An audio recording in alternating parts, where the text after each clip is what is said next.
Hi everyone, I am going to share kind of a longer story with you today. I'm going to try to get through it without crying, but we all know that's probably not going to happen.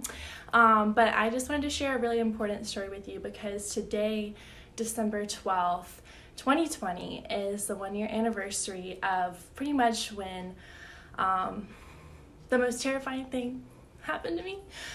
I thought see. Centered. Okay, here we go. I thought I was going to lose someone that I love the most in this world. That's my big brother, Jordan. So basically what happened a year ago today is I got the most terrifying phone call of my life because my brother, he works at a bakery in Athens, owned by some amazing family friends, and Savvy, the owner, called me asking if I knew where my brother was, like what was going on with him, because he's never late, always on the dot, especially for this job, and he hadn't showed up for work, and everyone immediately knew that something was wrong. You know, you just have that feeling. So luckily my dad was in town, and I had to call my dad and ask him if he knew where my brother was. So he went to check on my brother, and I can't imagine what my dad was going through at this time either, but found my brother just extremely ill, very not coherent. Something was horribly wrong, so he immediately called an ambulance. My brother went to the hospital. Given that he was only 29 at this time, the EMTs very wrongly assumed that it was like a drug issue or something of that sort, kind of dismissed it. There was so much confusion going on with that. My poor dad having to go through all that at the hospital, but finally finding out that it was not the case, but in fact he had suffered a massive basically aneurysm in his brain, and his brain was bleeding really bad, and so he had to be rushed into emergency surgery that day. No idea what was gonna happen, and so then I had to call my mom and tell her what was going on. Somehow she was calm. I don't understand. I don't really think anybody knew how to respond, and my sister was I believe out of the country on a trip or something, so she didn't know yet, so I had to break that news to her when she returned.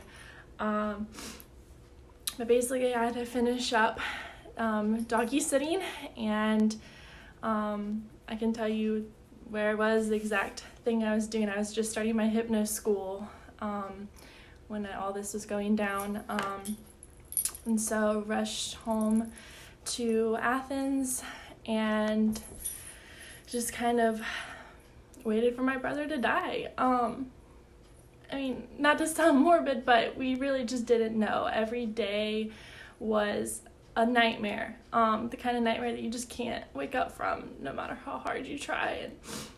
And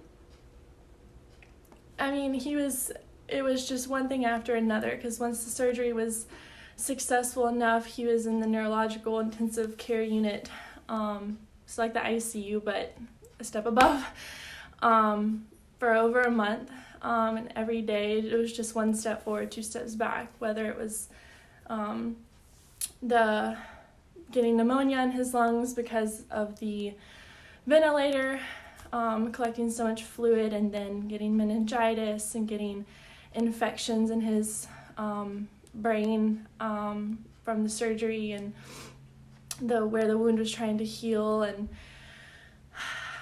it was the worst. It was the worst thing imaginable. The only kind of blessing through that was the fact that he was able to be asleep through all of it.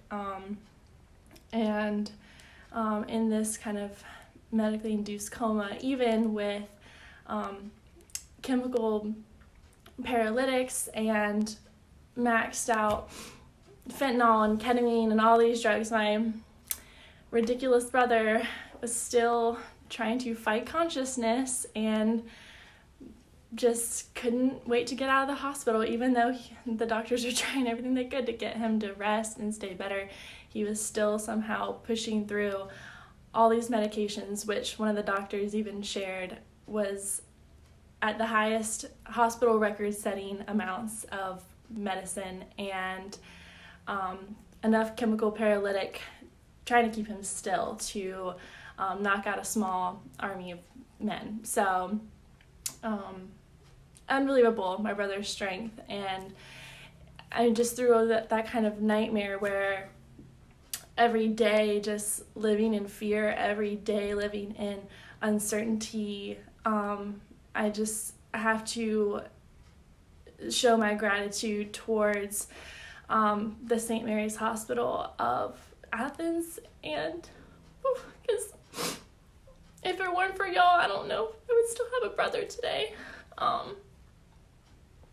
So thank you. I don't know if y'all will even see this video, but just thank you. And just thank you to my family, thank you to my church, thank you to my hypno school, thank you to my practice, thank you to everyone. Especially thank you to my now best friend, Maddie, because it was the moments with you that helped me get through all of it.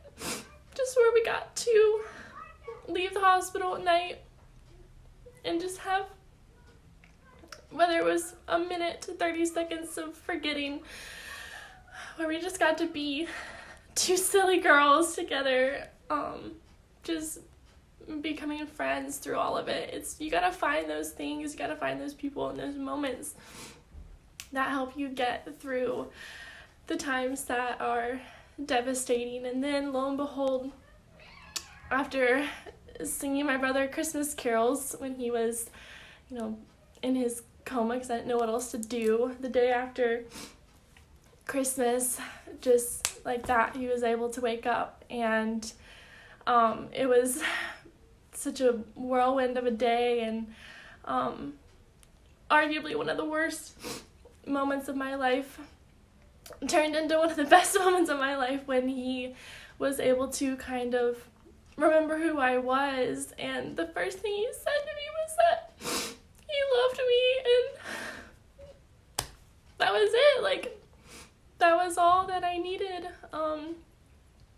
to just make all that time worthwhile, those weeks in the NCCU. And I would see the other people, other families crying, and seeing gurneys going in and out with the people in the beds next to him not making it, and knowing that any minute that could be my brother. But somehow he was able to push through all of that and successfully went on to the rehabilitation, and now he's home. And this past October made it to his 30th birthday, and is now, in less than a year's time from all of this, going on 10-mile runs and back to work, and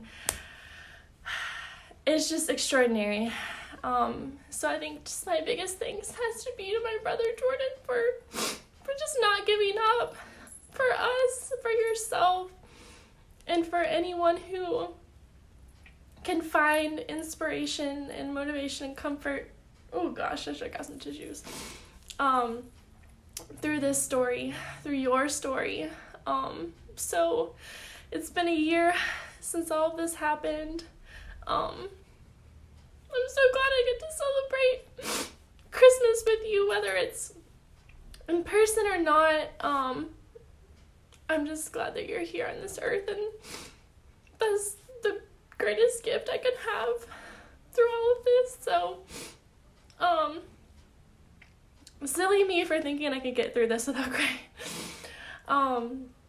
But just, I know 2020 has been just ridiculous for everyone on this earth, but it's just really, even when it feels like a perpetual nightmare, when you wake up and it's the same hell that you're living every day, just, you gotta find those moments, you gotta find those people, you gotta find those things where you can smile, and just make those moments in any way that you can.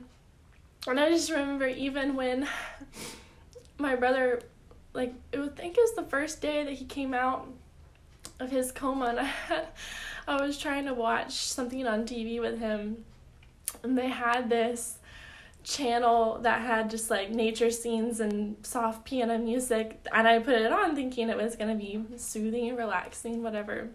And I was I was like, hey Jordan, look at those like deer, isn't that cool? Like whatever was on the screen. And he was like, turn that shit off and put on some basketball. And I was like, okay, you're gonna be fine. So it's just those kind of moments that you have to just be able to smile and laugh even when tears are still falling out of your eyes, just the things that make it all meaningful. And I just knew no matter what happened that I was stronger from this situation. I could have something that could help someone else going through something similar, and that's just what made it meaningful. And the fact that my brother's still living, breathing, driving me a little crazy to this day. I mean, you just gotta be thankful for that any way that you can. So thank you for watching this, bearing through my mess. But I mean, it's real, it's honest, and I feel like too many times the internet just wants to show the highlight reels, and I think it just is dehumanizing sometimes. And I just wanted to take this time to celebrate the strongest human that I know. And so it's been a year since all this happened. And I just feel so shocked still, but ultimately just so thankful that not only is my brother living and breathing today, but he's out here like just trying to make the most out of life again, just like we all are. And so no matter what you're going through, I just hope that his story can inspire you, motivate you, and just show you that just when you keep showing up for yourself and you don't give up, when you fight with everything that you have, it matters. It's meaningful, and that's what life is about. So thank you for watching this, and I just hope that everyone wraps up 2020 with as much hope in their hearts and gratitude in their hearts as they possibly can. So thank you, and just in honor of my brother, just congratulations for your strength. So even if things aren't perfect in this world all the time, just know that who you are as a person, what you've been through, and the resiliency that you gain from it matters, and it's something that we could all learn from. So thanks for watching this, and I hope that everyone finishes out 2020 as best as they possibly can, and just take time to appreciate and tell those around you that you love them, because you just never know what might happen. But it's here and right now that matters, and the fact that you are living and breathing today during this moment matters. So just thank you, and everyone stay safe and well, and have a wonderful holiday season.